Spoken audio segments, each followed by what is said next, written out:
Hello, I'm Alex Mansfield, the host of Manny Talks Shooting, and welcome to another episode. This is the shooting podcast where I talk to individuals all across the shooting industry. We'll talk competition, self-defense, concealed carry. If you like this content, check out our YouTube channel, Manny Talks Shooting. And without further ado, let's get to this episode. The title sponsor of Manny Talks Shooting is Go Fast Don't Suck. So if you need match banners for your match, check them out. They also have an awesome selection of pre-designed and customable jerseys. Don't forget, they are the home of the dry fire decals for your walls, so get those too. They've also got a plethora of patches and stickers that are hilarious and true. You know, Go Fast Don't Suck has a lot of things that you'll need on the range and off, so please check them out at gofastdon'tsuck.net. Welcome, everybody. Welcome back to another installment of Manny Talks Shooting, the shooting podcast from my spare room that I share with the dog. It's Manny Talks Shooting. We have a good one for you tonight. We're sitting down with a guy they call Big Marc, or Marc Schulte. How you doing, Marc? Pretty good. How are you? Doing fantastic. Thank you for sitting down with me kind of last minute. We kind of reached out to each other last week, and we made it happen. So, yeah. No problem there. So people are going to get to know Marc. It was kind of cool. I stumbled upon him. He's friends through friends, I guess. You know, yeah. We kind of know enough people. I know enough people in the darn state of Ohio where it's acceptable to, intermingle with Ohio folks. So it's okay. Yeah. That's how I know Marc a little bit, but we're going to get to know him better. So Marc, for people who don't know you, who are you? How did you get into shooting?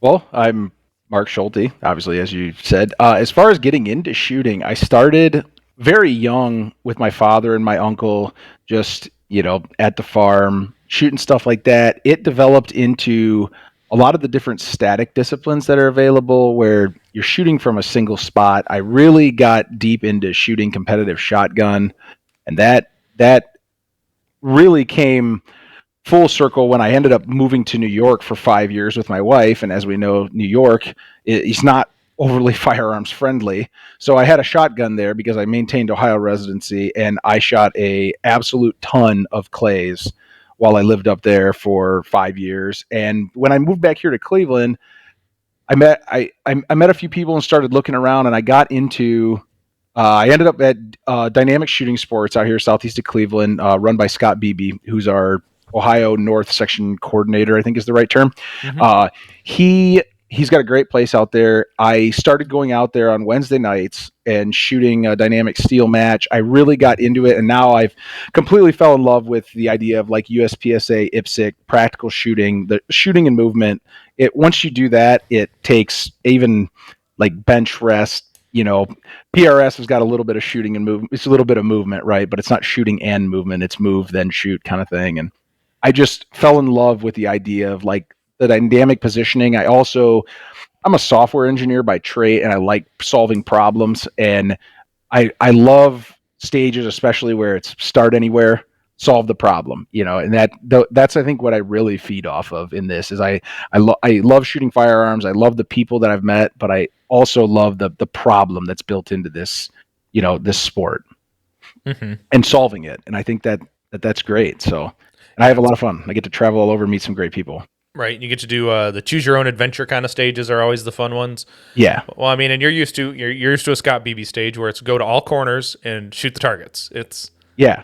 He's going to make sure that you are getting all around there. That's what I told people. I started out shooting. The first stage I ever shot was ever shot in a practical shooting was our dynamic steel match, which is basically imagine USPSA, but it's just all on steel. Like 2 hits on steel. Sometimes it's a little different in the briefings, but it makes it real easy to score. You can run through 4 stages in, an hour with a squad of guys, and you move on. And it's just time plus penalties.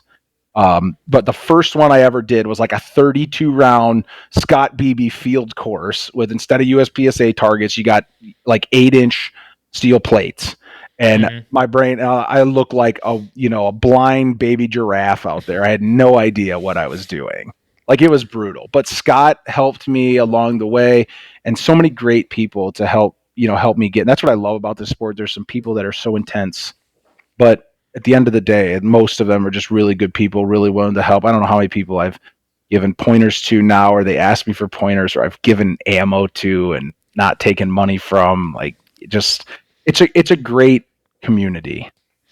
Oh, it truly is. I mean, we have some of the best people in the sport. There's very few people that I would say are bad folks when it Yeah. comes to being on the range. Those people are very few and far between.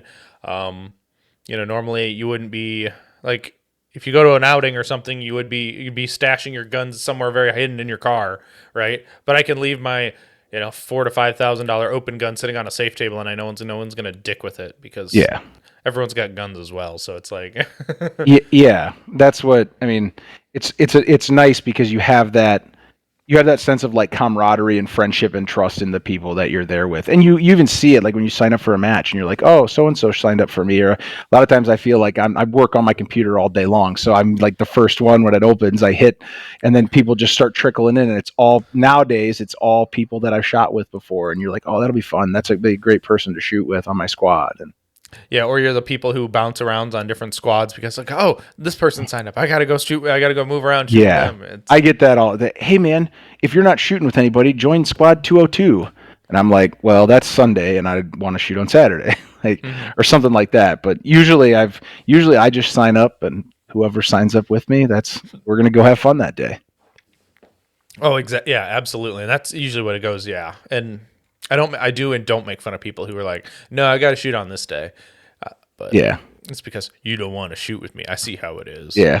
A lot of times for me, it's just like travel. Like that's the if I'm trying to do a Saturday Sunday for like a major, for instance, I want to do a Saturday Sunday so I can go out Saturday. Especially like this year, we're totally spoiled as far as majors go around. Like in Cleveland here, I got two majors at Cardinal, two majors at Greater Pittsburgh, Hmm. and then I'm trying to think. We have Michigan sectional. That's the farthest one other than like Talladega that I plan on going to.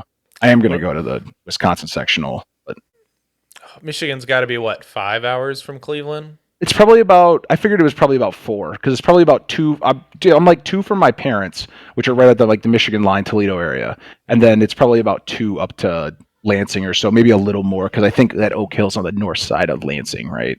Yeah. Somewhere. It's Hmm. probably a little more than that. That might be like a because it's a 1 day match, but that might be like an overnighter up there. I'm not really sure. I don't know if I Yeah. want to get too crazy driving all over the place, but I know that'll be a good match. Chris is a good dude, and I think it's going to be I think it should be really fun. Oh, it will be. It'll definitely be a good match. It's going to be a smooth match. It's going to be technical. Got a little bit of speed in it, but Yeah, stages are already posted yeah, on. he's got it all out.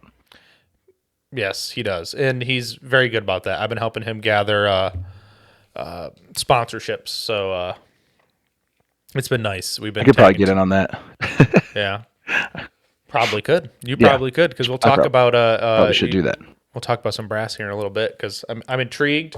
I saw a video that we need to talk about, but as you were talking about, you got into at DSS. You're from the Cleveland area.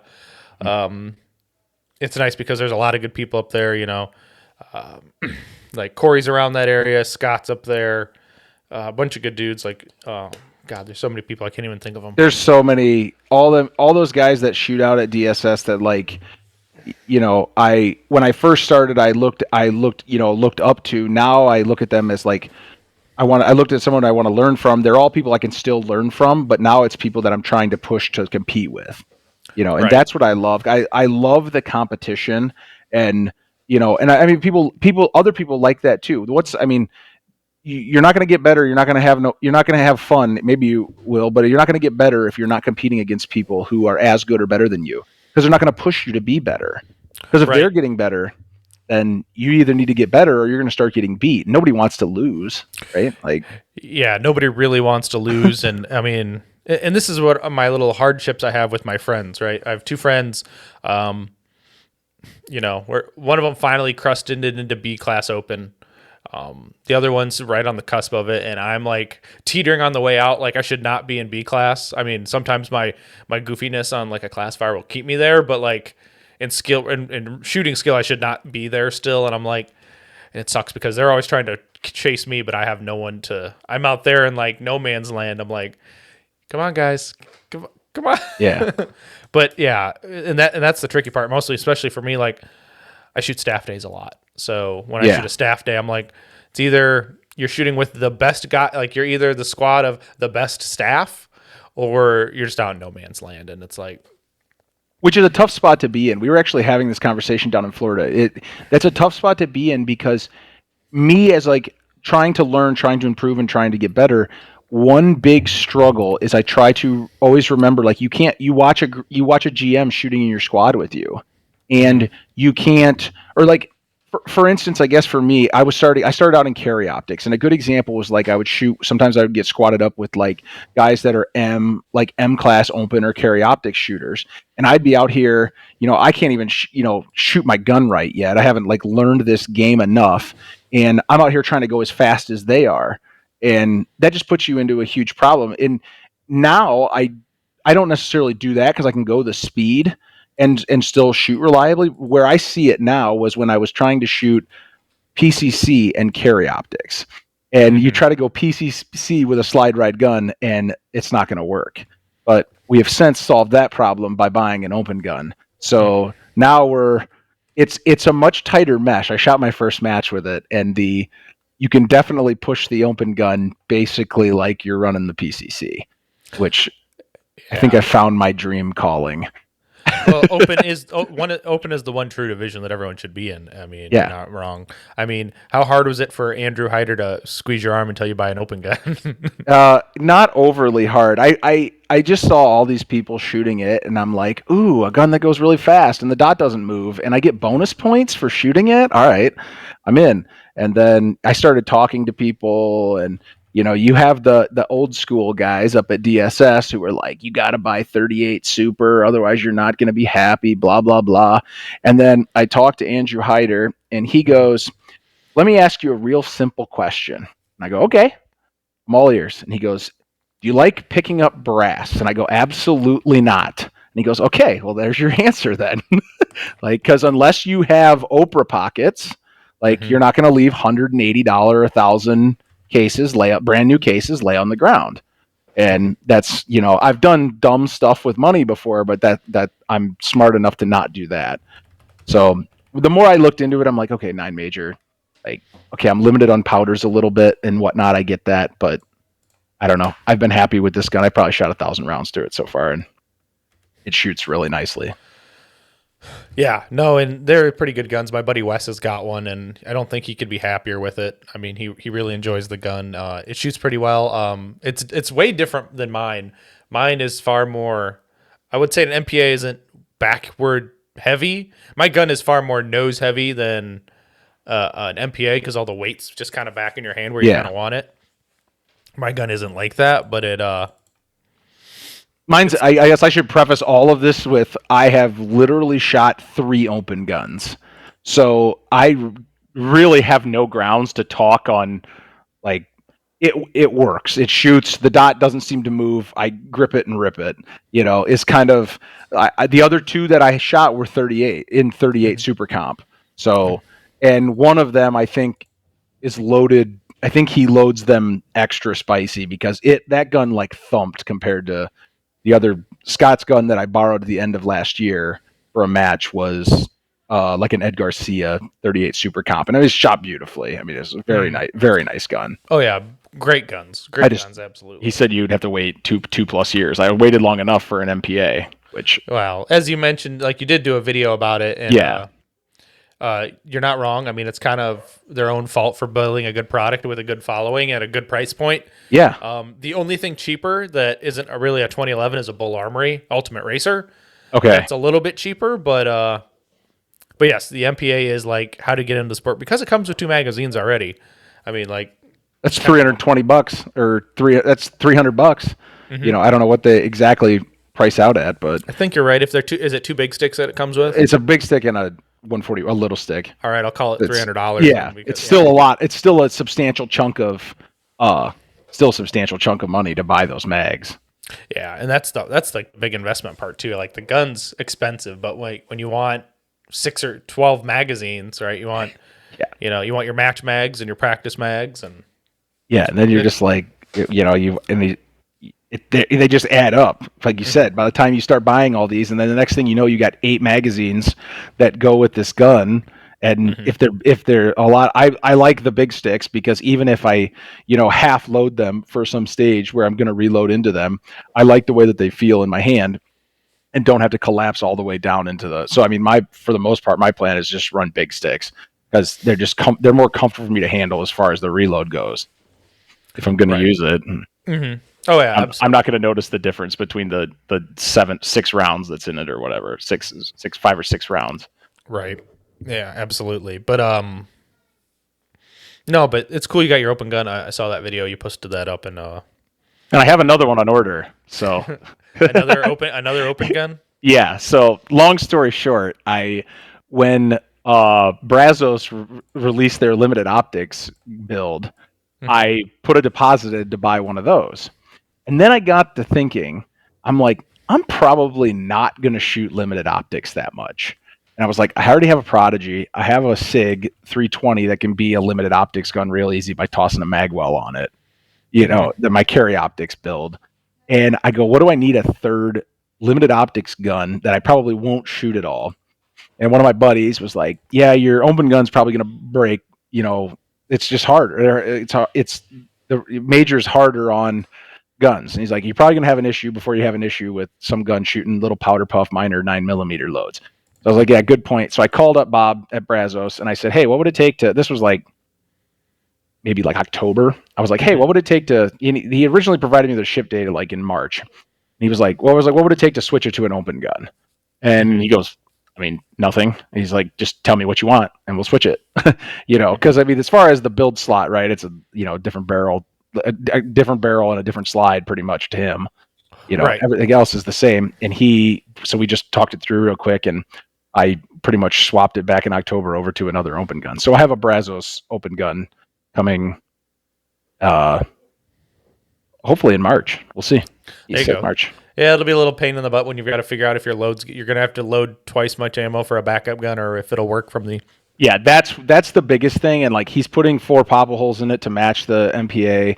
Hmm. That's the biggest thing. Is I prefer not to have that because I know Hmm. that was one thing that like we talked about David Lyles. That he just got a backup for his. What he was doing is he had an Infinity open. Infinity was his primary open gun, Hmm. and 38 Super Comp, and then he had a Checkmate as a backup, which is a whole nother belt, whole nother mags, Hmm. whole nother boxes of ammo, everything. And he's like, this is brutal. So he put it right before I ordered my MPA, he ordered a 38 Super Comp MPA. Hmm. And and it was funny because he said, yeah, well, maybe I should have bought it in 9. And then he could have, and I'm like, well, that still defeats some of the purpose, right? Hmm. And he ended up, his are like within two power factor of each other with the same load, which is awesome, Hmm. from that standpoint. Because the last thing I want to do is have to have a backup that you need a different ammo for because Yeah, that would it's be no not fun. ideal. Yeah, it's Yeah, not ideal. that's the nice thing I like about PCC is no matter what happens, like if I got somewhere and didn't have my ammo or my ammo didn't show up or nothing, I would just literally drive to the nearest place that sells ammo and just buy whatever 115 factory ammo and let it rip. I mean, it would be fine. It's gonna shoot a little harder than it did, but it would work, and I'd make it through the match. In the open, you don't have that option. You're completely stuck. Yeah, you pretty much are. But yes, that's the nice thing about PCC. I'm building my PCC. I still I gotta. love PCC too. That's like I always tell my wife. I was like, PCC is like I have fun when I shoot PCC, but Hmm.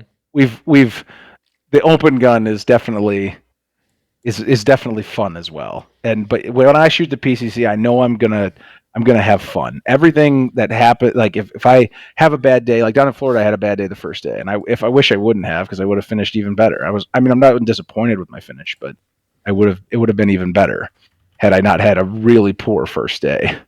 And but it's just a fun gun to shoot. It's fun to run around and shoot rifles, Well, even though a yeah. lot of people don't like it because they say, Well, see, my whole point about it is like I'm gonna build a Brit. I'm gonna build it. I'm gonna have a rig set up, and I'm just gonna show up. I don't have to worry about stuff on my belt. I can just put the rifle down and at the side berm and be like, cool. Move on yeah, to the. that's what I have a belt with two. Well, I put a third mag pouch on it when I went to the IPSC match because then I could have my start mag, my reload mag, and my oh crap mag, which is how I kind of always structure all my belts. I only use two in USPSA because I basically the mag that's not in the gun is the oh crap mag. Because I'm running a 44 round mag, whereas at IPSC you can only have 33 or 32 plus one, depending on how you want to, Right. look at it. Yeah, so you're kind of stuck to which is decent. Like most of the stages aren't 32 round field courses anyway, so Yeah, it's only like four. I think I only reloaded 4 times out of 30 stages. So they're like maybe 3 times. It might have only been three because I think one of them we committed to just shooting clean. Like it had a single steel and it was like just commit to 2 shots and shooting it clean. But it was like all open target. You could do it. Now if you talk about one of these where some of these had long shots at a 4 inch, like I think about a 4 or 5 inch square falling steel plate. I'm not. That's risky to bank on one shot on that at 40 yards, maybe not 40, 35. yeah. Oh, it is, but sometimes you got to risk it for the biscuit. And I mean, Yeah, as I was just gonna say, sometimes risky for the biscuit. yep, exactly. So you're gonna be shooting mostly. What are you gonna split your time up between mostly BCC and open. Yeah. That's really I don't like. I work really closely with Dave Padovan and Da Vinci. I'm not on the shooting team. If you go to the website, maybe someday I'll get that call, Dave, if you're listening. Maybe someday I'll get that call, but I'm not my pretty face isn't on the website or anything like that. But I had the first drum resizing machine that hit the United States here, and I did a lot of kind of put it through the ringer here, testing it out for him, and he's been really good to me and helping me out with some stuff and doing a little drill and tap in my Prodigy to put a thumb rest on it if I ever want to dabble around in limited optics, which I don't know how much I really will. I probably will focus mostly this season on PCC, and I want to make a good push to try to get my PCC classification where it belongs so people can stop saying that I'm a sandbagger and pulling B class plaques off of everybody. Yeah, you jerk. Yeah. It's funny because I think about it. I'm inherently bad at stages where you tell me to stand in this box, shoot these targets, reload, shoot these targets. I do bad at that. I don't know why. Maybe I just overthink it. But if you put me on a 30 round course of fire with a swinger and an activator, and I can run that just fine and execute that at a much higher level than I seem to ever be able to execute these stupid classifiers. It's just like it's just an issue with it. Yeah, most people are going to shoot better when people are able to get back outside and shoot the new ones from 22 and 23. Yeah. People's classifications will go up, which is nice. I haven't got to shoot. The one time I was messing around shooting limited when I was preparing for what was then supposed to be Iron Sight Nationals last year. I was shooting limited and they had trigger freeze, which is, if I shot that stage with my PCC, that would just be an absolute smoke show. Like it'd be fun and great. But even then, some of these classifications, you shoot them and just have an awesome run, and then you look it up and you're like, cool, that's a bottom A. Yeah. Or you have GMs that shoot it and they think they smoked it and shoot like one Charlie in a great time with a perfect reload, and it's a bottom master class run. You're just like, okay. Yeah. The classification needs some work. That's for sure. Yeah, it's a struggle, but I just don't want to be called a sandbagger. I'm like, it's not intentional. I've never intentionally. Yeah. I just suck at classifiers. Right. Now, you talk about shooting a DSS and talk about open and PCC. What division did you actually get started in the sport with? Carry optics was what I started with. Yeah, I feel like, as of right now, like if somebody's starting in 2021, 2022, just like 2022, that somebody jumping into the USPSA, that was where everybody went. Now with limited optics, you have a little more, kind of choice. Because I was coming from shooting, like rifle and shotgun and stuff, standing in a static spot. And so carry optics is naturally the thing. I had an X5 Legion, so it was naturally the place to go. I bought an optics plate. I slapped an optic on it, bought a cheap belt, and before you know it, it snowballed to here we are. I laugh about it now almost, how it in the course of 2 years where I've went with this. It just blows my mind. But that's the kind of person I am. I'm just all in on stuff. I love competition, and I also just like going all in. I don't have any other hobbies, so Mm-hmm. this is my thing. Yeah, exactly. It's probably the addictive personalities of most of us have because we do this Yeah. freaking every weekend or every time we get a chance to. But so from K Optics, what made you want to go to PCC after that? I met a guy at DSS, and he had it was a SIG MPX PCC competition, and he had one out there, and he let me shoot it, and I was like, man, this is fun, because I had done a lot of training with carbine training with law enforcement guys into some advanced cover and movement and close quarter stuff, and I'd shot a lot of rifle in 5.56, and I was like, so this is kind of like competing with that, and then Mm-hmm. come to find out, you can actually like compete with 5.56 if you really want to. Like Right. there's stuff for that, and I never got in, like I never dabbled in the multi gun. We have a rifle match at DSS where you just shoot. Basically, it's like USPSA, like modified multi gun, but just a single, just a rifle. Mm-hmm. And he had that MPX, and I was like, I shot it. I was like, oh, I need that. And he's like, hey, this place that I buy all my guns from. He's like, they have one on the wall over there. He's like, it's been there a while. It might make you a deal. And he texts somebody, and that person texts me, and the next day I drove down there and bought it. So, yeah, that's where it started with the MPX, which is a great gun until it's not a great gun, and then it never works again. Yeah, you got to clean it, and if something breaks, it's the end of the world. I'm very meticulous, and I like work on things, and I keep things very clean, and that gun shot phenomenal until it stopped shooting phenomenal. I changed everything with OEM parts. I tried like aftermarket parts in places. I could never get it. I failures to fire, failures to extract, everything, failures to eject, like after like half stroke, and I I gave up on it. But then I had a guy offer to buy it for me that knew I was having problems with it, and I'm like, "Are you sure, dude?" Like, I was like, "You are agreeing and you are aware to what's going on." He's like, "Yeah, like make me a good deal." I made him a sweet deal for every single piece that went with it, and out the door it went.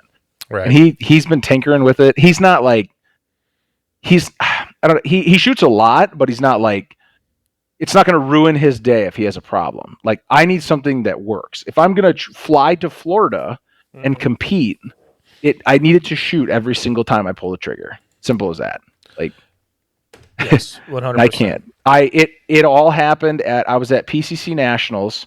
First day, I think I had an issue, a failure to extract, failure to eject on every single stage the first day. And I was so mad. I was ready to throw the gun in the trash. Mm-hmm. And like just I don't even know.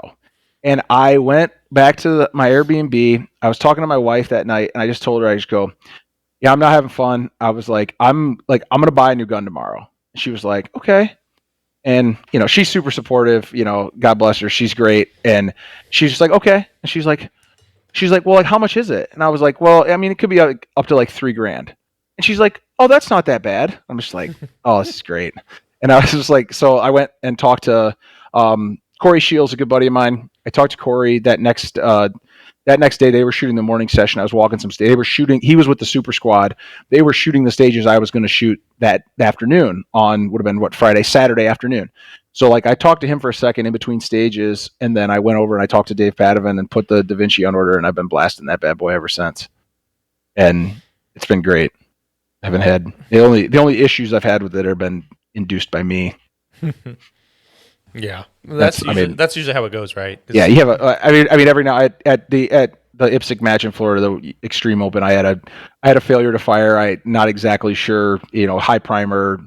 I've never had like what I've realized would be a bad primer, but some sort of issue that I had to rack like one round of. But that's what I always say. If my score sucks, I want it to suck because I sucked and not because my gun like screwed me over. And I was there with gun problems. Like that's the worst, is trying to like gauge all that. Because I had my MPX took a dump on me one stage at Battle for the North Coast here. I was having a great day, and it took a dump, and I spent 9 seconds clearing a jam. If I had that 9 seconds back, I might, instead of fourth place, it could have been a third place. Easy. Something like that. So that's one of those that's tough. I want it to be all on me and not on the the equipment. Yeah, 100%, 100%. So you said you did a little bit of rifle training, like with 5.56. Did you go do Yeah. that at the Alliance Police Training Center? I've never been there. No. So I grew up actually in like outside of Toledo in Perrysburg, Ohio. Oh, okay. And over there's a guy that works with the Ohio Tactical Officers Association. He's a trainer. He's a SWAT trainer. He's been in law enforcement and he was in the army and then did a bunch of SWAT. And he's like, the army's actually the boring part of my, experience or my resume. He's like, when I got into law enforcement and started doing, doing SWAT training and all that. And he puts on some really awesome classes from like CCW all the way up, Gotcha. which is very cool. He's a very good guy to work with. And we do a lot of like cover and movement and all sorts of, cool things for more than just static. I think his like carbine essentials class is like you do a lot of shooting, but it's just, at a line.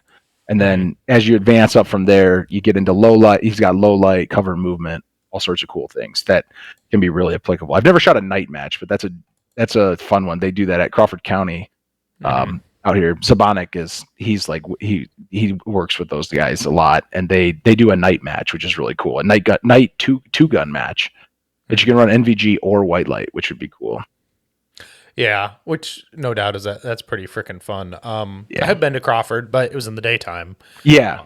I still don't know how I feel about that range, purely from the berms being all like road crunchies. Yeah. There could be. There's the chance, I suppose. Yeah, there's the chance of you could have some. I was shooting yesterday though. I was out at DSS and one of the rounds I was just shooting, and I heard it just ting off like something straight through the same spot that I'd been shooting because I was just chronoing some loads, and I heard it hit something in the berm and went launching off.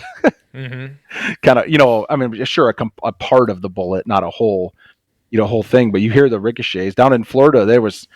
That range was a little scary, that Volusia gun club, because there's a few spots where you could hear them like coming off the steel and ricocheting off rather short berms.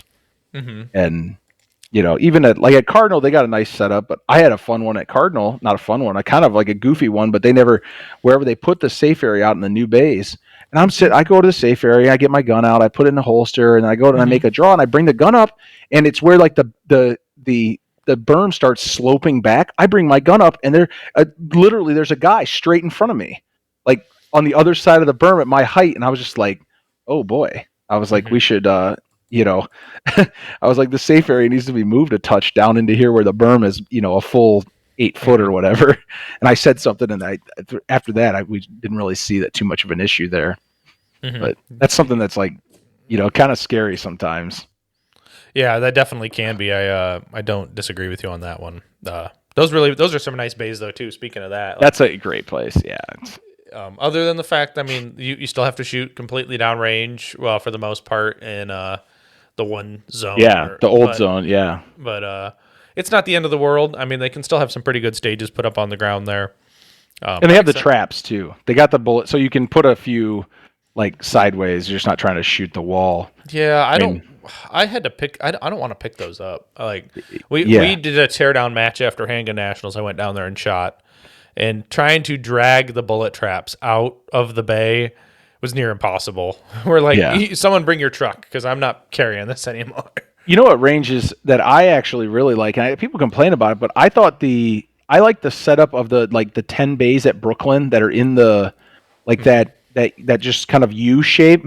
Like that's so nice because I'd be shooting on bay 2 and I could glance over. Oh no, there's my buddy shooting over on, literally right behind me. I can watch him from my stage. Like sometimes that's cool because I'm not like, I take it seriously, but I'm not one of these people that takes it so seriously that I'm not. It's just at the end of the day, we're trying to just have fun, turn money into noise. That's what I always say. It's, I want to have fun. I want to see my friends do well and I want to do well, but I'm not going to, take it so seriously. Right. Yeah. I understand you, but yes, no, that is a good setup because you don't have to walk that far. It's just all 10 in a row. It's super simple, super easy. You don't have to worry about any of that where how far is my walk and how far not is my walk. Sometimes that's some of these places, like that's one of the big thing. I mean, ultimately my dream someday is to have, a shop and a range and actually, and like build it and they will come, kind of like the field of dreams kind of thought process. That's in my dreams. And I always think about, what is what makes the range like a great range. Big bays, good footing, things like that, not wet. If it rains, it doesn't get swampy and messy. But like the other things, like parking close to the range that you can pull in like reliably. Other things that add a ton of cost to a range, because most of the time ranges are out in the middle of nowhere, that add a ton of cost are things like flushing toilets and running water. That's a huge, people love that, and I love when I go to a place that has that. We shoot up at Gem City, and it's like it's indoor, and I'm breathing in all the sled, but it's like it's got a warm bathroom. It doesn't have a porta potty. But you want to talk about constructing a range, you might as well take $50,000 over the top. You want to dump a septic, if they'll let you put a septic system in. There's a good chance where you're building your range does not have a sewer. I don't know. Cardinal may have like a chance, but because of everything that they already have there, but that's on a whole nother level. And the trick is, all you do is you just walk up to the gun shop and be like, I'm going to go take a piss. Screw all of you. Yeah. It only sucks is when you're on the dirt bay, the new dirt bays. You're like, well, this sucks. Yeah. But those are such nice bays, though. They can do everything in there. But they could be such dicks too, and have 50-yard steel shots every stage. Yeah. And more. Those bays are freaking long. Yeah. Well, that's what they explained to me about IPSC. So typically IPSC can have like a PCC, a separate match. Like it's run as a separate match from the handgun match. And they said sometimes they'll have like PCC can reach out to like 100-yard shot. And I was like, I know where mine hits at like 75, but I don't know. Because I use a 25-yard zero, so it's only a little bit low and you get out to 75. But it's it's still a poke. When you're trying to you're shooting a pistol round offhand. Yes, it's through a rifle, but it's not shooting sub MOA. I know that for a fact. Yeah, most people can't shoot sub MOA even with a bench rest and that's what a lot of times that's what I always tell people, like in precision rifle stuff, is the gun outshoots the shooter. Like if you buy a good gun, the gun will my hunting rifle. I have an elk set up for out west. And that is, if it's from Christensen Arms, that gun there is no chance the way that I'm going to deploy it in the field that I'm shooting it more accurately than the gun is possible. Like if I had it locked into a bench, because it'll throw them really tight. They put a 1 MOA guarantee on it. I'm sure if somebody complains about it, they're going to be like, I'm sure they have a whole slew of things. They're like, check your ammo, this and that, blah, blah, blah, because there's ammo that can go in it that it definitely is shooting a 1-inch group at 100 yards. Yeah. Oh yeah. Yeah. It's funny enough. My neighbor is a precision rifle guy, and he says, "Yeah, I get about 1,500 rounds through my barrel before I throw it in the trash." And I'm like, "Yeah, oh, well, he does have a lathe in his basement. Well, no, his barn now. Just makes another one, or he gets it like it's like if you could call it, it's like a 90% barrel. Yeah, and he does his own chamber and stuff, and then it's those guys. He was a machinist, so he don't care. Yeah. That's something I've never really like dabbled into. I set up a nice hunting rifle for out west, but as far as the PRS, or my buddy keeps trying to get me into PRS rimfire, and the cool thing about PRS rimfire is, one, it's much cheaper to get into the game, even though you could still dump a lot of money into a 22 rifle. But right, well, and then it's a lot specific of ammo, and But the biggest thing is the matches can be closer to where we live, because they only typically shoot out to like 250, 300 yards.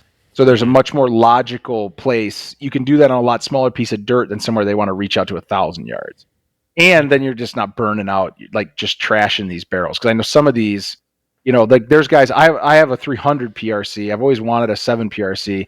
But in the comparable to that 7 PRC, they talk about 28 Nosler, and that's, people just say it just fries the barrel. And it's like, I get it in a hunting standpoint. Like when you're talking barrel life, like sub 1,000 rounds, like that just sounds crazy to someone like you or me that, that's 1,000 rounds. Like I'm like, that's like a week sometimes, depending on what's going on, that's a week, It's a good thing pistols don't do that. Yeah, no doubt. Because that would get expensive really fast. It would make this game a lot different if you were burning out your 2011 barrel after 1,000 rounds. Well, yeah, tell like David Padavan, hey, I need a new barrel. I've shot 1,000 rounds. Yeah. Right? Yeah. I'd be like, how many rounds are through it? I'm like, I don't really know. A lot. Yeah, exactly. Like a lot of them. And we based on other guys that shoot the Da Vinci, we know that maintenance is not an overly required thing, because I won't give any names, but they know who they are if they're listening, that they literally never clean their gun. Bless you. Look like Nothing. Yeah. Well, shame on them for not cleaning their gun. I kind of clean my gun. Like, I kind of clean my open gun. I'm not like scrubbing it with a toothbrush all the time, but it's definitely take the gun apart, wipe it up, and reload it. I'll probably get away from right now. I clean it after every time I shoot it, just because I'm still like in that break-in. You can see that polishing and that some of that coating and stuff. I want to make sure that that's all cleaned up. But if it's like my carry optics gun, I'd run a bore snake through it and call it a day. I don't know. You're talking a SIG 320 though. It's not fit very tight. My MPA, when I got it, it was tight. I cleaned it all up, re-lubed it really well, and to take it out and shoot it, because I'm impressed with it for the price. I was very impressed with it. There's a few tool marks and stuff on it, but that's gonna happen. You get what you pay for. It's a third of what an Infinity is, right? Don't get me wrong. Infinity's a beautiful gun, but yeah. Just keep asking David Lyles, right? I was like, Lies. How much was that Infinity? Yeah, don't talk to me about it.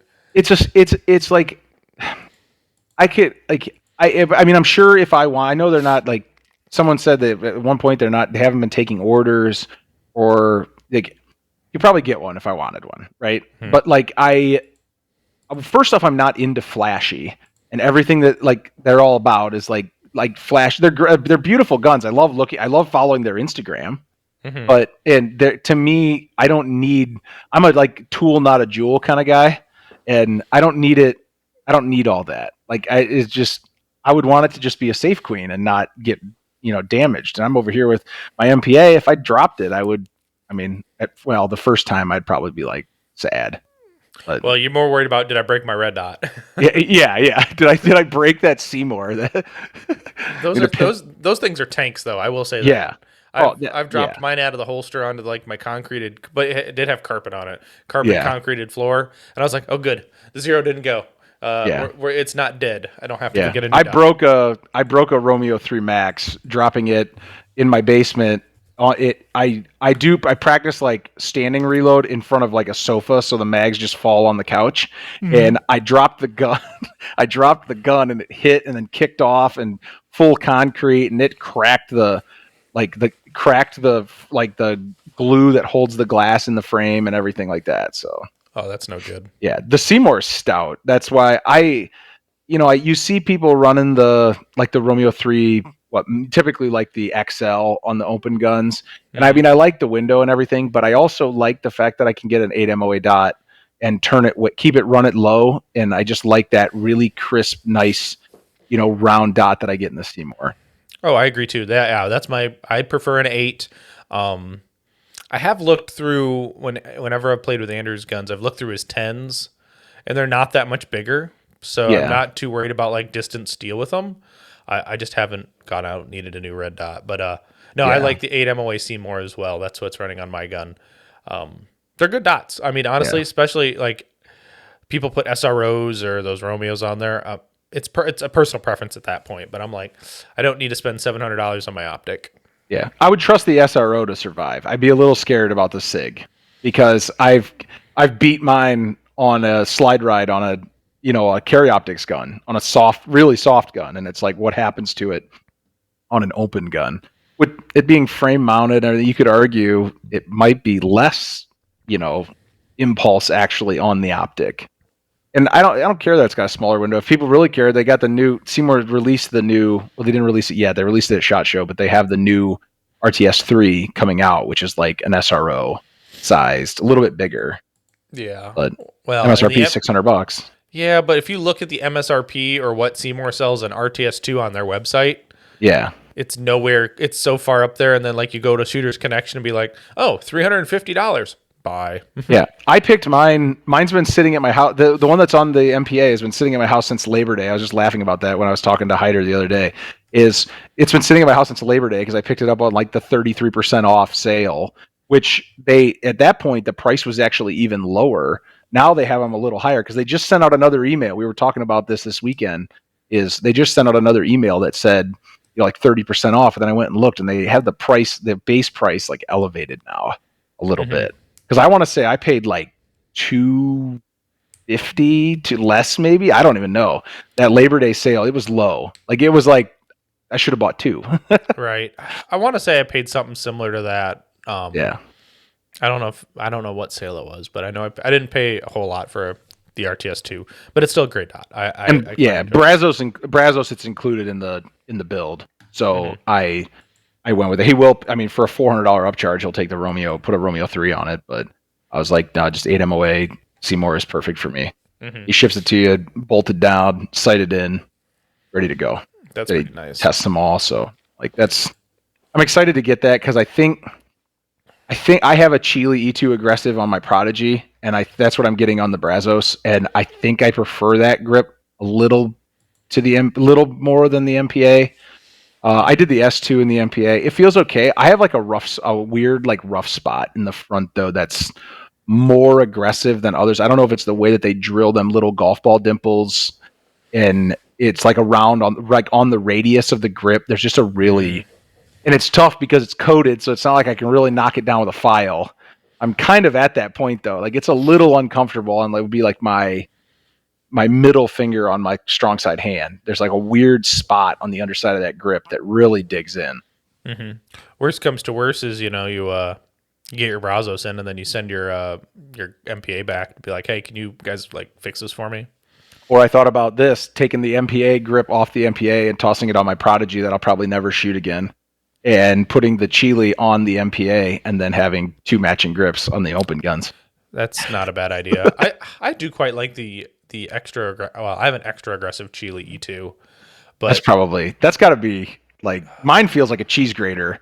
Like that's got to be really cheese gratery. It's a cheese grater, but it's been sandblasted and like Cerakoted. So it's probably smoothed a little bit then. Yeah. And it gets gunked up with Pro Grip or something like that. And but no, the gun's supposed to be here in the next couple of weeks, getting sandblasted down to get black nitrided. Not that I didn't like the color scheme of my gun. I'm just like, it doesn't. I want the gun to look really nice, like professional looking. Yeah. And the gun coat Cerakote. Not that the guy did a bad job with it. I just don't like that it wears. It just wears. Yeah. There's nothing you can. I mean, Cerakote's going to wear. It's not overly more impressive than like fancy paint. Like it's going to wear off. Like if people get these Cerakoted guns and then stick them in a Kydex holster and wonder why it wears off. Like, well, it's going to. Yeah, exactly. It all wears. Like it eventually.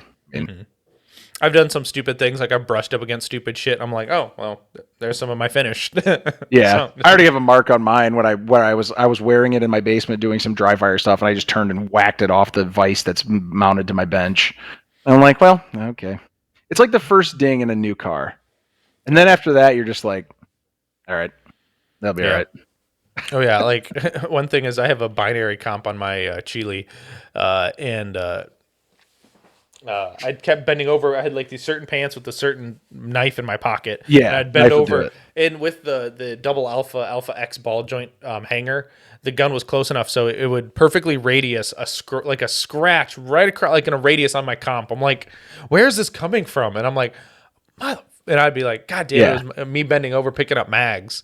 Yeah. So I have them all over my carry optics gun, because where I always carry a knife in the pocket, and my carry optics, the inside of the slide and frame of my carry optics gun are all just marred up from getting the belt clip or the pocket clip of the pocket knife just scratching on it.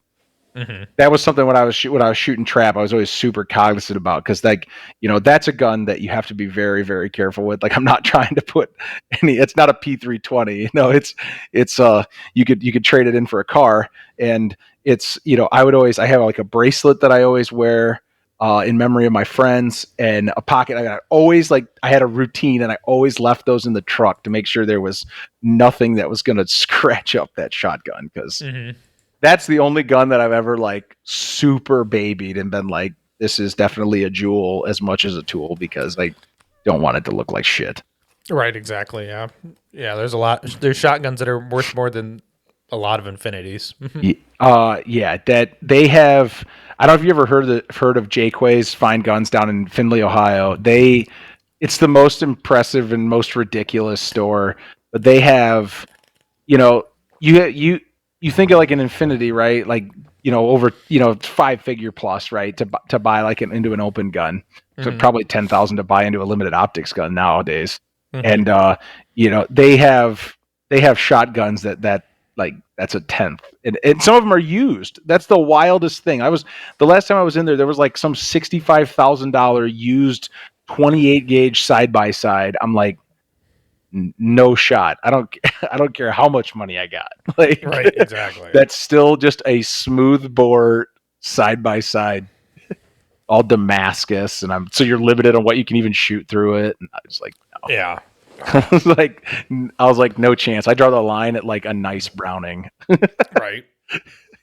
Thank you for watching another episode of Manny Talks Shooting. I greatly appreciate it. And if you could do me a favor, please go patronize our sponsors here when you are available. We've got Hunters HD Gold, Go Fast Don't Suck, Outdoor Dynamics, Make Stuff Better, Range Panda, Southern Barbecue, Laugh and Load, Summit City Bullets, 2 Alpha Apparel, and Tom Castro Shoot Academy. Now let's get back to this episode. No doubt. But I did want to talk a little bit. You kept mentioning it, the US Extreme Open. You shot that match.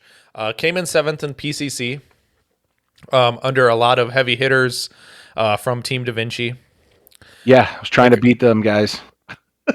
I mean, it's okay. So Zabonic is going to have kids soon, so you can surpass Zabonic. Yeah. I don't tell him that. When he has his kid. Well, I already told him. I said this is his going away party. Yeah. We were joking because we would have dinner every night at the Da Vinci house, and Zabonic and I actually had our own place, which is good. I'm one of those people. I'm an outgoing introvert is how I describe myself. And so it's nice. Like, there was just a lot going on when you got like 12 people staying in a house. Right. And it was fun. It brought back memories of like the old days when I used to play paintball and all this stuff, but like the team house, and we had a good time, but it was nice being able to go back and sleep in my, our own house. And just like, there's just 2 of us there and it wasn't crazy. But yeah. When you've had enough, right? You definitely, I'm like, okay, I've had enough. It's time to go. And, but we had fun, and it was a great match. That people they'd ask me how it going. My answer was always, well, it's February 1st. It's 75. I'm wearing shorts and a t-shirt. I put sunscreen on, and I'm shooting guns with my friends. Like, it's snowing, and I haven't seen the sun in 30 days in Ohio. So that's how it's going. It's going great. Yeah, and you can't complain, really. Yeah, it was a fun match. Like I said, I wish I could have had I wish I would have had a better first day. I wish I would have came into there a little stronger, had a better first day. Probably just a little bit nervous. Never shot an IPSC match. Never done anything under IPSC rules. I wasn't like nervous or like overly like worried about anything. I just really wanted to just make sure. I'm like, just tell me what I got to do to follow the rules as far as like the safety protocols, right? Because people are like, no sight pictures, blah blah blah. And with a rifle, apparently you can take a sight picture with no transitions and stuff like that. So it's which I think is silly that you can do it with a rifle. Yeah, but you can't do it with a red dotted pistol. Yeah, what's the difference? Like, and you're not doing a trigger press either. You're just be like, yeah, unloaded sight picture on a single target, and then make ready, and then load it and start.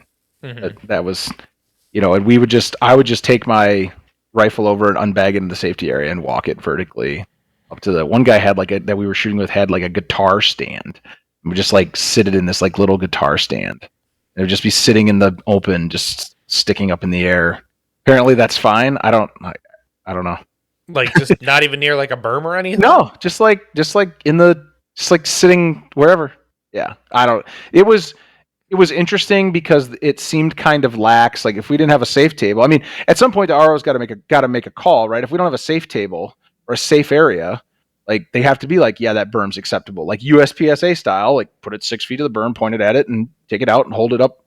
Technically USPSA, right? You can hold it generally up or down, I think. Whereas I always hold it up. I don't know. I wouldn't point it down. That's yeah. You're probably better putting it pointing it up. I will say the one exception is like, you ever been to Livingston Gun Club where Ryan Rocks has been hosted? yeah. You come out of either any of like the shoot house bay or the ones in the back where there are people literally like above you because you're walking on a trail down to the bay. Yeah. That'd be the only time I'd be like, okay, I'm going to point it down because by the time I walk up this hill, somebody could be essentially could be getting muzzled. Not that I just left my cart always at like the top of the hill, and I would just take my rifle down there in the scabbard. Because the nice thing about like the S3 scabbard is you can just pop it right off the cart, and then it's still legally cased in the scabbard. And I would just take it down there and lay it on the safe table, and because I'm not dragging my cart up and down those hills and stuff. But yeah, speaking of that, I see that match is moving to Brooklyn. Yep. So Bob and Jeff moved it to Brooklyn. It should be a good match. I unfortunately can't go. I'm sad. I'm scared. I was just gonna say I registered to shoot it, and then found out that I may have an out of town graduation for a relative, and if my wife can go to that, then I'll be going to that. But that's okay. I can always send in some support or something. I like doing charity stuff. Right. Exactly. Yeah. They waited too long to get registration dates out. So I was like, well, that's the weekend it's going to be because I'm hosting Tom Castor up here for a class. So yeah. Easy peasy lemon We could talk about that sometime. I need to take a class with Tom at some point. I need to do that. I think you might get lucky. He might be he might be coming down to Cardinal to teach. So, that's... I thought about trying to get him to come up to DSS. We could get him. It's just like, then I got to be responsible for trying to like sell 10 spots or something. I don't know how that all works. I didn't have that. It's easier than you think because I just kept posting about it and people kept signing up. So yeah, because he had one over it was kind of like a semi-private deal that he hosted over at Sam's place at Midwest, and I couldn't have went to that one either way. But then like I've been following Tom for a while, and our thoughts align on a lot of things. And he, I spent some time with him down in Florida. We were get back on topic there. I spent a lot of time with him because he was staying at the Da Vinci House, and he's just a good guy to talk to. A lot of insightful things that we talk about, and kind of I try to employ a lot of his thought processes in my shooting. It's definitely helped me 100%. Just watching his like free content, I really should subscribe to it because I know he's putting a lot of effort in it. He's doing this for his job. Mm-hmm. Yeah, he's a good dude. He's a good friend of mine. I still pay him every month, but I probably should do that. I feel bad. The insider circle is like a legitimately good thing. It depends on how much you put into it, right? It's a lot of you put into it, what you get out of it, kind of stuff. But I drill a lot, so it'd be a good way for me to just someone else to dump like other ideas on me for drilling and stuff like that. Because I go out to DSS. Our Wednesday match is basically, the way I look at it is it's our Wednesday match during the year is basically paying someone to set up drills for you, and then at my farm we'll go and I can set up. I'm a little limited, but I can still do a lot of stuff. I just put indicators out. I can do different movements and different starts and things like that. So it's a lot of focus on movement there. I can't do a whole lot with the shooting part. I shoot, but I can't do a whole lot with the shooting part because my berm is kind of small. So I'm kind of stuck really with like 3 targets kind of just stuffed in there about 6 feet apart each. But you can still do a lot with 3 targets. Oh yeah, absolutely. Yeah, different. I do retreats. Yeah, you can. There's a bunch of work you can do with it, which is pretty cool. I call it like the baseball drill, where it's like you pretend like you're on the pitcher's mound, and then you like shoot from the pitcher's mound, and then go to first base, and then start at first base and go to shoot, and then go reload and go to second base, and then second base to third base, and third base back to the mound. Mm-hmm. And then do it the other way. It's just, and I have infinity targets there, so those things are slick. They're really slick. Oh, those are those like plastic ones that you can paint, right? They're like a heavy rubber, and when you shoot a 9mm through them, it leaves what looks like a pinhole. I shot the crap out of them for $360 or whatever they were for 3 of them, and then you just and they have scoring perfs on them. So they're sweet. Like they're not viable for a match. That's what sucks. They'd be sweet if you didn't have to like pace and everything. But because they leave way too big, they leave an 1.5 inch, mark in the paint where it rips through there. The paint all breaks off. But from a drilling standpoint, they're fantastic. Because I just leave them out there. I don't even take them down. They're bolted on target sticks. Right, and that's actually probably beneficial, because you don't have to. There's no setup time needed. You can just let it go. Yeah. The next move there would be to switch and reload some shell shock stuff so I could pick it up a lot easier. Yeah, that would be that. Get the little Broly magnet. Be like, haha. But speaking of shell shock and picking up brass, what decided to you started a business. I don't know how long you've had Bigfoot Brass, but you just started it. Yeah. Okay. 2024. It's brand new. It's fresh. So why? Why really comes down to I wanted to start. I was just buying fully processed brass at basically like 10 cents a case, and I'm like, okay, like I'm paying. These other people got these machines, and I'm like, why don't I get these machines? I started talking to Dave Padovan. I'm like, why don't I just get these machines? Why don't I start doing this myself? I can bring the price way down. And then I got to thinking, I started reaching out, and some of these guys that I spoke to, I started getting leads on, some large quantities, way more than I need, but I could give back to their shooters. And there's other people out there making making processed brass and selling it. And I was like looking at their price points, and I was like, I feel like I could do this a little less. And it really come down to, I was just going to make the investment in these machines for myself to expedite, but I might as well, they're so fast and efficient. I might as well use them to give back and, just have a little side gig to go with it. And then it started talking like to Corey and some other people. I was like, it started snowballing into, okay, I can use this to sponsor matches, help people out that are in the reloading game and, want brass. I kind of promote it as I can. Basically, you're getting essentially factory new brass. That's, typically most of it's once fired, not all of it. I can't tell everyone it's once fired, because some of the stuff comes from law enforcement range, and that law enforcement range it's all once fired. It's federal and Blazer once fired brass. I mean, that stuff you could probably pick it up and pretty much reload it, because the one it's coming from they don't even shoot Glocks, so you probably pretty much could just dump it right in your press. But then like the other stuff comes from a public indoor, and it's all sorted and everything when I get it, but it's all different, makes and brands and things like that. And get some of them fun Norma, with the tiny little flash holes, like break my pins off and things like that. But it pretty much come down to that. I was like, I can do this. I can, maybe make a little side cash, just something to get me like segue into the industry. Because like I said before, I mean, my dream has always been, I'd love to run a shop, run a range, potentially do some sort of parts manufacturing. I got friends that are big into, machine work, and it'd be in other industries, but that if you can make the industries that they make product for, if you can make it for that, you can make it in the firearms world.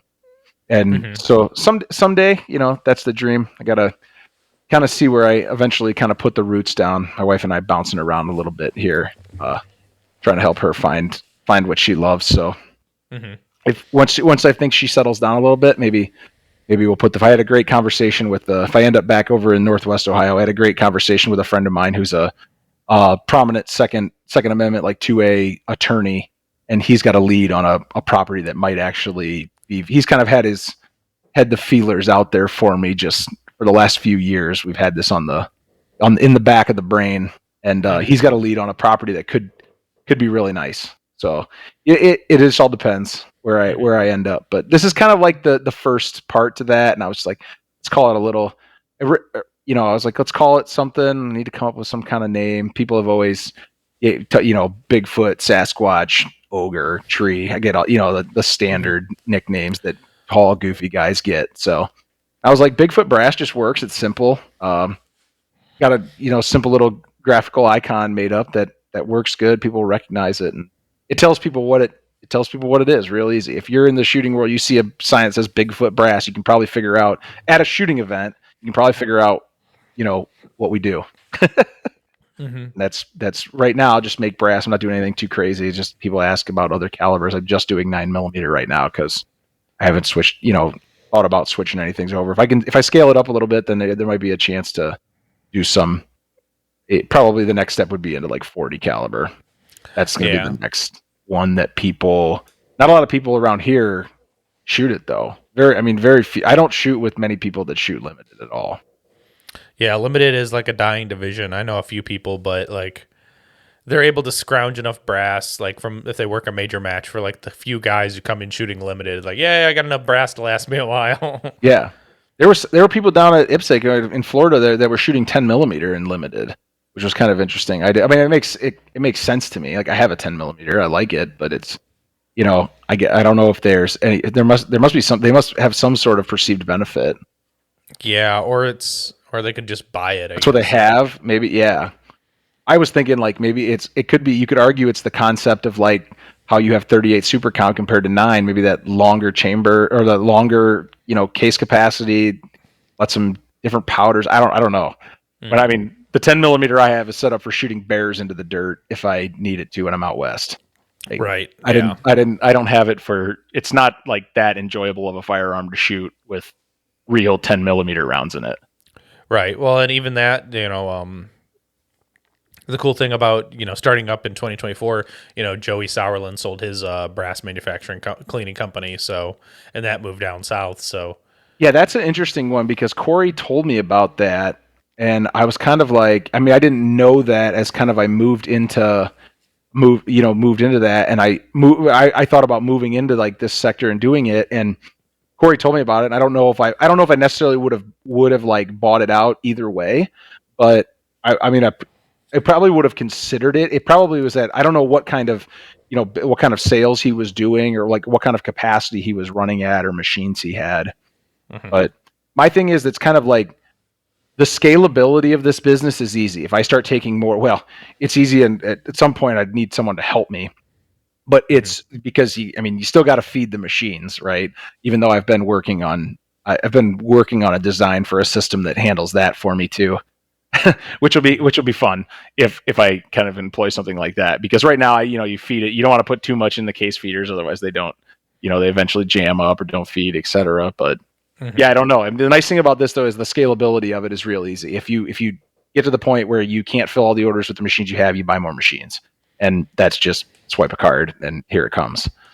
So That's the nice thing about it, and it's none of it is really everything I have invested in it right now. Like this is how I kind of talk to my wife about it. Everything I have invested in it right now is stuff I need for my personal shooting anyway. Mm-hmm. So, I mean, you could argue that, yeah, I don't need my own drum resize, but I kind of do. I don't need a decapper. I don't need an automated progressive press. Like we were joking about all that. When I first started this, I was like, I'll never shoot enough to need a progressive press. Mm-hmm. And then I was like, I'll never shoot enough to automate my progressive press. And here I am now with 3 automated machines. Like, oh boy, what's next? Yeah. But I mean, at some point, it's worth your time, right? And I mean, I hate pulling the handle, like, but it's more from like a fatigue, like arm, like shoulder, repetitive motion injury. Like I swam through all high school, and like my shoulders do not like doing that motion repetitively. It's not ideal. So yeah. And it adds up. When I'm loading actual ammo, I don't even run it fast. I just leave it at 1,000 and just let it do its thing. Turn the indexing speed up and just let it run, because it doesn't. I got to keep all the components full anyway. So there's no benefit to it chunking out an extra 500 an hour or something. It's a good rate. I can pretty much case gauge them as they go, fill them into their containers, and keep the primers full and keep everything else full. I just ran a batch the other day of 9 major ammo, so I had some stocked up, and I think I ran like 1,500, and I just chilled on it. It's kind of like my me time. I don't know. It's just relaxing when everything's working right. It's relaxing. Mm-hmm. Yeah, you just monitor it does its thing, and you're good. Yeah, when it's not working right, some days it just seems like everything. It's like you get upside down case here, or the biggest. I mean, when I run the base resizer, that's the big, because that's the first place that the cartridges end up that I run them through, and that's the big one that you get all the problems in, because if you get anything long, if you get a 38 super or a super comp or a 380, they all hang up because the 380 falls into the drum. So then it hangs up. If you get a 38, I set it so anything taller than a 9 millimeter hangs it up. which is a stoppage in the production, but then it gets it out of there and I don't have it anywhere else down the line. So once I move on into the decapper and it's all, good to go and it runs smoothly. So that's the one that's kind of a pain, but I just take my stuff down there, my work computer and whatnot, and I sit there and work and just monitor it. I even got a camera set up down there so I can watch it from upstairs if I need to. Right. Nothing wrong with that, though. Yeah. But yeah, so for the most part, it's just like a little adder to my hobby, if you will. It's not how that's what I always tell people. I was like, this is not, they're like, how's business? And I'm like, yeah, we're having good. I take orders here and there. I get them out. I fill them. I got to get it out in the hands of more people and get it in front of more people. And, that's what sponsoring these matches is going to do. It's going to help get, hopefully at least produce 10 customers per match that end up with certificates. And it'll help get it out there a little bit. And they'll be like, yeah, he's got a good product. And because I got a lot of brass to process. And that's, when I start getting the orders out the door and in front of people, because it just helps people, that it's taken the burden off of them. I spent the money on the expensive machines. Now, at 6.5 cents a case, you can shoot, you can have fully processed brass that's ready to just drop into your machine and hit the powder funnel basically. Cause it's already swaged. It's full length sized. It's ready to go. Right. Yeah. And that's what a lot of people want, especially when you don't have to put the processing back in it. You don't have to do it all yourself. You just let it rip. Well, especially people have like their major match ammo, the really important matches will use fully processed, and then like their locals, they'll use whatever they have from their own stash. At least that's what I do. I mean, that's my thing. Is like my major match ammo is going to have the fully processed brass. My practice stuff and my local match stuff is whatever range pickup I've. Yeah, I use my fully processed. What I sell is fully processed. That's what I run through I have a tool head set up just for loading, and that's what I run through there. And it starts at it basically, there's nothing in the first two stations. It runs through the swage sense again because I'm not taking that out and adjusting it. But then it runs into the primer. It runs into the primer and then on through. I run that for all of my ammo. When I do like travel, like I tried to for majors, but definitely for like the travel majors, I try to run new brass if I can get it. Like if I can order 1,000 pack from Starline and load it up, it's just it just makes me feel better at the end of the day. I've never had like issues, but at the end of the day, it's like I'm spending all this money to be at Talladega or down in Florida or wherever, and let one of the ROs have it, pick it up, and then they can, especially if it's new Starline, you can get a lot of uses out of it. My buddy was asking me that today. He's like, how do you know? And I was like, well, the drum resizing machine lets you know when there's too much resistance to push it through. And then I just toss all those pieces. And I've never had an issue with a case separation, knock on wood, right. Cause I'm just getting mixed. The stuff from the LEO range, like I said, I know is good, American made, and once fired, everything else is it's mixed. It's whatever comes off the floor at a indoor. Yeah, absolutely. Yeah, it's not that dirty. It gets swept up and put in a pile. So, and I have I pre-wash it, and that way I don't have too much dirt going on in my. So I take the stuff right the way it's picked up, and I pre-wash it in Meguiar's Wash and Wax car wash. Gives it just a tiny bit of a little slickness with like for a lubricant, and I run that.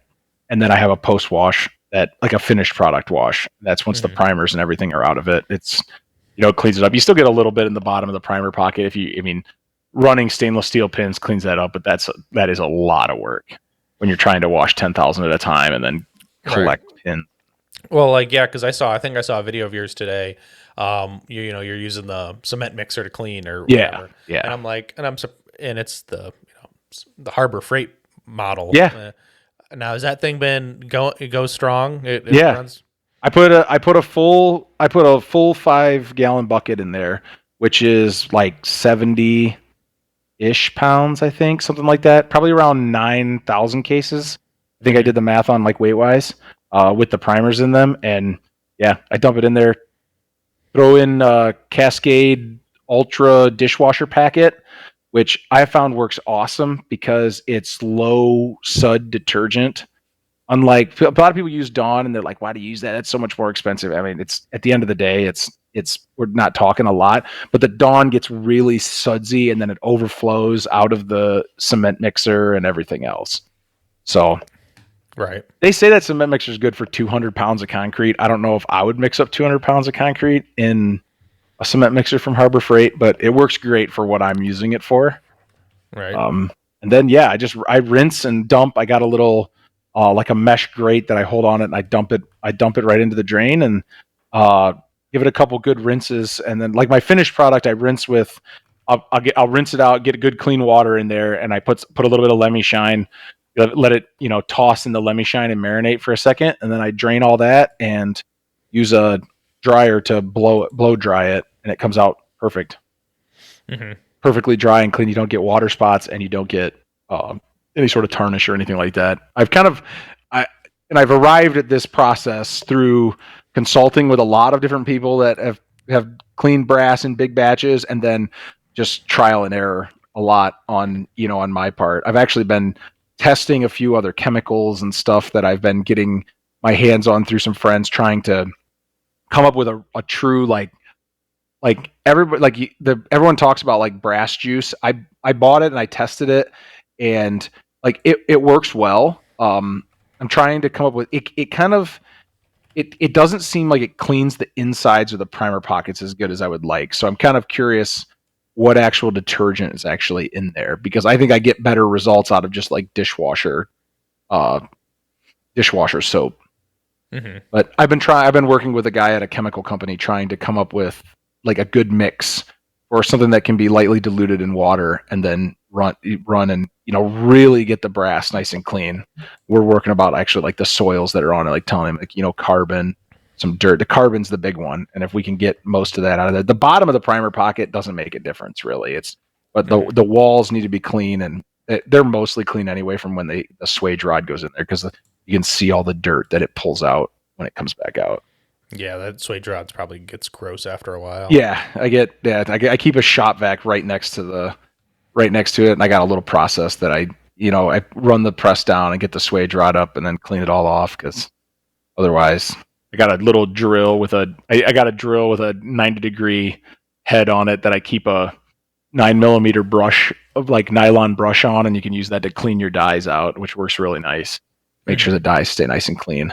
You just stick it in there. You don't have to remove anything off the tool heads. But most I got to do is like you just pop in the decapper die. That one doesn't really get dirty because it doesn't touch. It's the sizing die really that's the problem.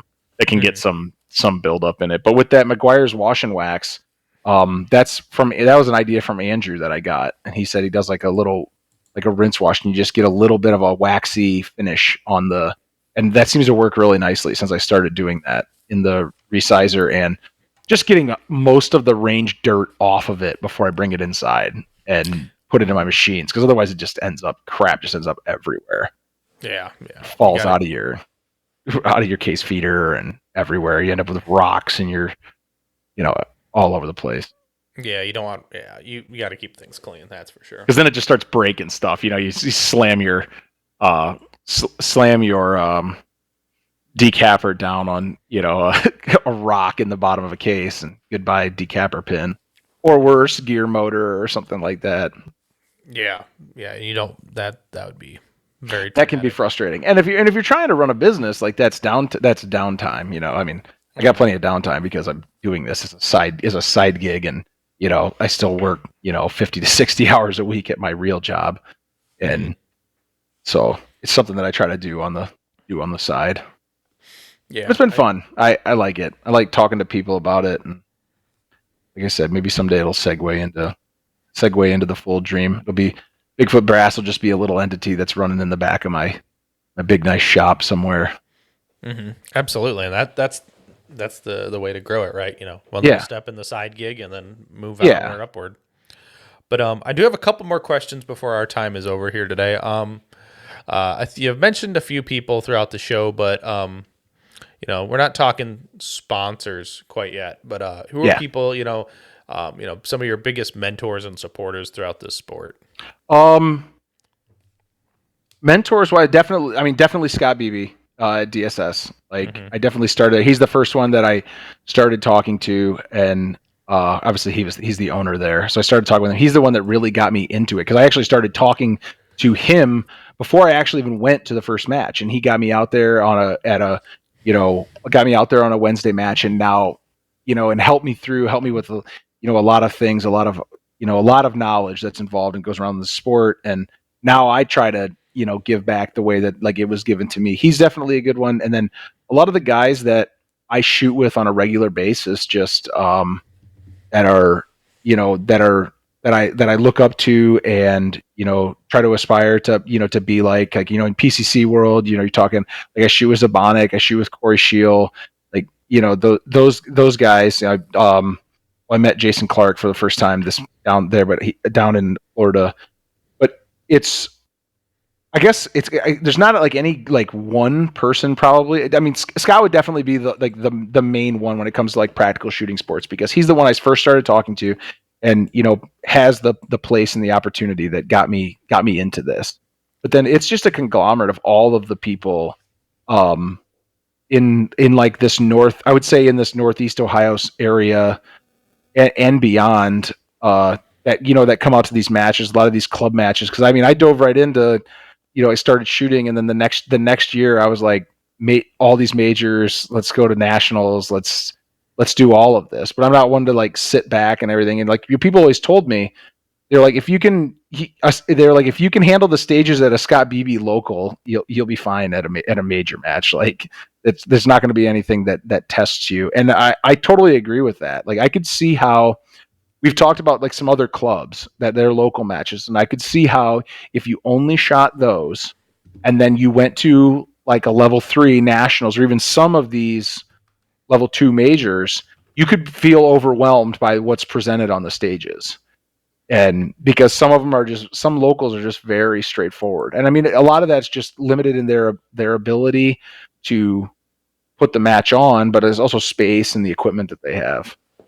But yeah, I mean, it's hard. Yeah, it's hard for me to like to pick out any one person. I talk like a good friend of mine now. He's become a good friend of mine, Kyle Canapa. I don't know if you know Kyle. He's based out of Erie. He's a PCC GM, master of everything else. Really good shooter. Definitely help. And then I follow a lot of Tom's stuff. Like I said, I should be a paying customer. I'm going to do that after this, so I feel better about myself, like mooching off of his free videos when I know he's trying to do this and he's putting everything he's got into it, as a job. And I aspire to. I mean, I'm not saying I'm aspiring to like. I want to be in this industry for my job someday. Would be awesome. But I not as like necessarily an instructor or anything like that. But as far as maybe more on the hard goods, soft goods kind of side.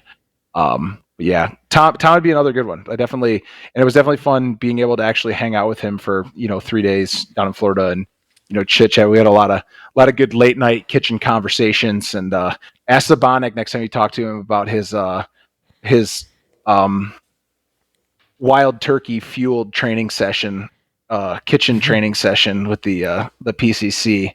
They were working on transitions at like midnight in the kitchen. Maybe Zabonic might have had one extra wild turkey in him. Yeah. So they're doing a little transition talk. Tom brings a lot of things that, like I said, I definitely relate to him on a lot of things. And I love when I watch his stage videos, like all of these and see that we think similarly and we execute the plans. Obviously, some of the stages we're going to be very different because he's shooting a pistol with 15 rounds and I'm shooting a rifle with 33 rounds. And it's, like one stage, for example, I know it made way more sense to shoot it from the right side of the box and across to the left, but with a rifle, that's like for a right-handed shooter, it's awkward to go to your left and shoot back into your right.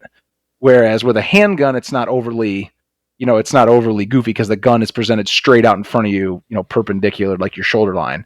But with the rifle, it's that weird turn. You can turn forever and shoot straight behind you to your left, but you can't turn very far to your right. So things like that. But a lot of these stages, he posted a video today, and I was like, damn, he smoked that. And I went and looked to see how our scores compared, and he was 5th overall. I was 7th overall on that stage, and I had him by a second and a half, but he smoked me on the hits. He was like 22 alpha or something, and I was like pretty much split. So you almost the same hit factor when you take a second and a half time out of it, but I also didn't have to reload. So that's, as I said, I was shooting a cheater division, I guess you could say. No reload or nothing like that. Right. Yeah, there's definitely that sometimes. I'm all for it. Like I would be all for the USPSA saying the 33 round magazine limit like IPSC has, because it adds a little bit of a dimension. Otherwise people just running around with these 57 round magazine stuff. Like, I don't. Oh yeah. If you need that many makeup shots, you have other problems. Like I carry 44 rounds, so I got 43 in the mag, 1 in the chamber when I start on a loaded start stage. If I need more than that in makeup shots, I need to reevaluate what I'm doing. Because the most scoreable hits I'm going to have at my age, let's say 32. Like I need to reevaluate what I'm doing to need those other 12 rounds. Yep, exactly. You can tell it's been a long day when I start yawning, but no. Yeah. So we're to the part of the show where I think we talked a little bit about in pre-show, but sponsor.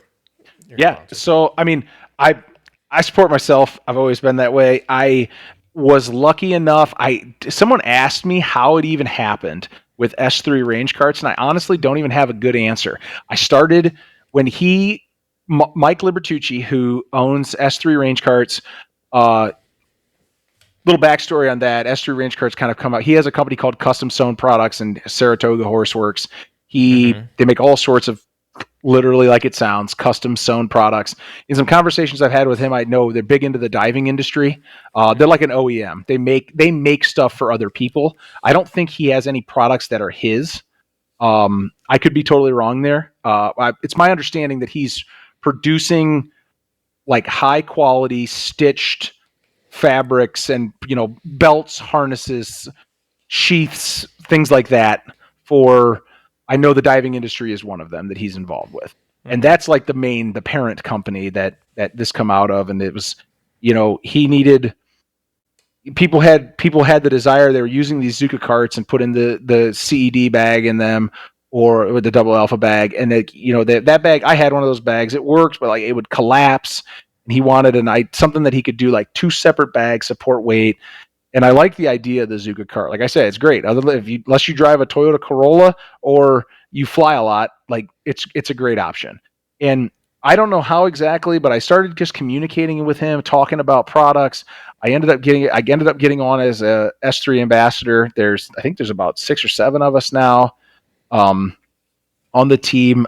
He was last year, provided me spots to handgun and PCC, and I represented them there. I think I got a whole list of majors that I sent him. I'm not exactly sure where we're at on all those. Obviously nothing's open. I can't go to Carry Optics Nationals, which is a bummer because it's at Marengo in my backyard basically, but I am largely involved with a big charity that's been in existence since 2017 up in Buffalo, New York. We've raised over $10 million for cancer research playing hockey. So it's a very good gig. It's unfortunate that I can't be at Carry Optics Nationals, but our event is that 11. It's an 11-day straight thing. So our event's the same time. So I will be doing good elsewhere. And but yeah, S3 range carts is my big like main shout out. And then Dave Padavant at Da Vinci Machining. Like I said, I'm not on the shooting team. I closely associate with them, and I shot with them at the IPSC Extreme match. And Dave takes care of me. We communicate all the time, and he does a lot of things for me. So hopefully, maybe someday we can check that box off, and I could be part of that team. But actually, like be official. Now I'm just kind of like I'm like the bouncer. I'm just like the guy over in the corner that gets that gets fed the team dinner, but isn't on the list yet. Right. Yeah. That's a good analogy. I kind of like that. Yeah, I'm just over. I just hang out, and yeah, they provide me waters. Yeah, that's pretty legit. Let me shoot. I shoot the gun. Got nothing bad to say about it. It's great. Yeah, that is pretty legit. Now, Mark, where if people want to get a hold of you, they want to order brass or just chit chat with you, what's the best place to do that at? Best place. I got the Facebook page. You can definitely shoot me a message on Facebook. That connects directly to me. You can find me on Facebook. I don't go under my last. I have my first name. It's Mark Anthony. You can find me. Picture of me and my beautiful wife on there as my profile picture, standing on a mountain. Or www.bigfootbrass.com. I somehow got that domain name. Somebody was surprised. They're like, "How did you get that?" And I was like, "It was nobody had it. It seemed kind of odd. It's something I would have totally expected that somebody would have already had snatched up. Usually domain names like that. But I got a really simple website up there. You got fully processed and you got semi-processed brass available. I have it listed in 1,000, 3,000, and 5,000. That changes the size box that I ship it in. And so really the price per piece breakdown, the best is at the 5,000 count because I can ship that in a $20 box. So whereas, and to make it real easy, the shipping is included right in the price. That way I factored all that in. So it really comes down to 6.5 cents a case for the fully processed, 5 cents a case for the semi-processed. And basically the difference is the fully processed, I run it through a Mighty Armory full length sizing die, and then swage it with the swage sense on the auto drive. And that way, every case you're getting out of that, the fully processed batch is basically returned to Sammy Specs, and it's ready to go. That's what I shoot all of my ammo, and I would be totally confident taking it to a major match. I haven't had any issues. I just like to reduce one variable especially when I got thousands invested in travel and stuff to go to matches away from home. Mm-hmm. But yeah, I'd like to kind of scale this up, and the more I can scale it, the more things that'll lead into. So it'll be really cool. I plan on stage sponsoring all of the Corey Shields Falling Steel matches. Which, little plug for them if you guys have never shot, if the listeners have never shot, the unbelievable tons of fun when the steel when you smoke a bunch of steel and it all falls to the ground. It's just a great time. I'm gonna have my dad out in Marengo in May to shoot it. It'll be his first ever competitive match, and he will almost be a distinguished senior at that point. So that'll be really fun. I told him, I was like, it doesn't get any easier. Like you stand at a table, you put the muzzle at the table. The biggest thing he's worried about is taking the flag in and out of the PCC. I was like, well, we'll handle that. I was like, yeah, otherwise you're just going to spray them down. But I plan on stage sponsoring all of those for Corey, and then I'm also with other Corey Katz. I plan on I'm doing the combo sponsorship for the Area 5 match and Buckeye Blast at Cardinal, so that should be good. Maybe trying to do a little vendor setup for me as well down there. Maybe I can just show some things off. It's kind of boring. There's not a whole lot you can really do with a brass processing business. I'm sorry guys, I'm probably not going to haul my setup down there and run it off of a generator and show you. I could potentially bring the Da Vinci machines down if people wanted to look at them. Dave pawned a bunch of people off on me with questions about the DRM down in Florida that were asking him about it, because I have the first and only one that's in the United States right now, and kind of help them work through that, do a little kind of just torture test it, really. I mean, I just put it right to work. I didn't baby it. And, it works really well. It's different, get a lot of questions about it. It's different than the idea, like a roll sizer. They both have their pros and cons. I could see where the biggest thing is it knocks that bulge. You're never going to you're getting a perfectly concentric tungsten bore in the DRM, and you're never going to have anything bigger than the diameter of that bore go through, which means it's going to go in your chamber. And that's nice about it. They like I said, they both have. I can set it up to catch anything that's not a 9mm, which is nice. But some people would be like, "Oh, well, I don't like that because then it stops my machine from running." But the example of the roll sizer, you're a 380 or a 762 by 25 TT or whatever just ends up in your bucket. Now it ends up in your next machine. And you don't necessarily catch it. So I've kind of streamlined my process to committing to catching it all at the first machine, and then what I move forward into the decapper or into running it as fully processed, whatever people want. I got orders for. then it's all 9mm. That's almost at this point, it's almost set it and forget it, which is really nice. If I know it's all clean 9mm, doesn't have 22s hanging out in it and all sorts of stuff. The nice thing about that is if it does have a 22 hanging out in it, when it falls out of the DRM, it hits. I made a little 3D printed piece that stops the clanging in the metal, but also the way it hits that, it always just launches the 22 out of the case and ends up on the floor. So like I said, I pretty much can just run through. Once I move to decapping it or running it in my Dillon with the auto drive for fully processed, it's pretty much just keep feeding it and it just runs, and I have no hiccups after that. And that's I just dedicate some time to running them through the DRM, and then once that's done, you can kind of, mind off, and I can work on other things while running semi-processed or processed. Gotcha. That's awesome. That's cool. It's good to see that you're getting back to the shooting sports, and you're able to do your thing and still make a little side bet. But Marc, brother, thank you for coming on with me and chit chatting. It's been a great conversation. I really appreciate it. I think the listeners will enjoy this one as well. So thank you again, and to the listeners, get out and do the things. I will see you on the next one. Thank you.